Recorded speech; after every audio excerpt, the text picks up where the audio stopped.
ওই দিন আমার একজনে বলতেছে, হুজুর মানে বিল্ডিং করব ক্যান্টনমেন্ট, আপনার কোথায় ঢাকা ধামরাই সুয়াজ ভাই, আরো কোথায় জানি দূরে, কত মাইল দূরে, ওইখান থেকে হুজুর 1 নম্বর ইট সাইয়ান্স,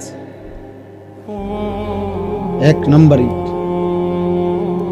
ইট আনছে কি আপনার কত মাইল দূরের থেকে, বিল্ডিং যেন মজবুত হয়। আরে বালু আনছে গিয়া ওই ময়মনসিং থেকে, নিজে সারা রাত ট্রাকের লগে ছিল, যাতে করে বেটা 2 নম্বরে বালু না দেয়। 1 গাড়ি বালু হাতে 2 নম্বর দিলে আর কিতেই দিব। 1 গাড়ি বালু আনছে হুজুর, বিশ্বাস করেন নিজে যাও নে একের জাগাত প্রায় 2700 টাকা লাভ হয়েছে হেবড়ার। মানে এত খুশি জীবনে, এর চাইতে বড় পাওয়ার কি হইতে পারে যে আমি নিজে সারা রাত ট্রাকের লগে থাকার বরকতে আল্লাহ আমারে 2700 টাকা লাভবান করে দিছে। দুনিয়া ওনারে কেমন লাভ দিয়ে দিছে, সুবহানাল্লাহ। উনি এমন বুঝা বুঝছে ময়মনসিংহের থেকে নিজে গিয়ে বালু আনছে।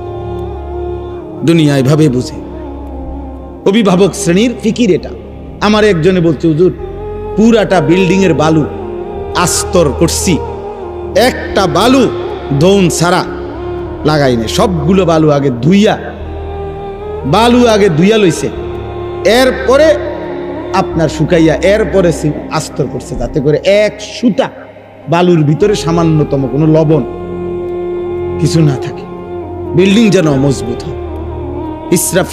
ইসরাফিলের আব্বাও যদি ফু দেয় যাতে বিল্ডিং ভাঙবে না, এত পিওর বালু না, বালু তো একদম ধুইয়া লইছে না। তাহলে আমি বললাম যে মাশাআল্লাহ ভাই, আমি এদূর বুঝছি যে আপনি বালু মধ্যে যেন বালু না থাকে এই জন্য ধুইয়া লাইছেন। আপনি মানুষে কয় না যে ধুইছি এই জন্য যাতে বালু না থাকে, আপনি বালুরে কিটা ধুইলেন আমি বুঝলাম না। দুনিয়া এমন বুঝা বুঝছে। মুসলমান আপন ছেলে বরবাদ, 1 ওয়াক্ত নামাজ নাই, অভিভাবক জানেও না। ছেলেটা সারা দিন সারা রাত মোবাইলে কত নারী দেখে, কত উলঙ্গ ছবি দেখে, বাবা মার খবরও নেই। উনি আছে ময়মনসিংহে বালু আনতেছে।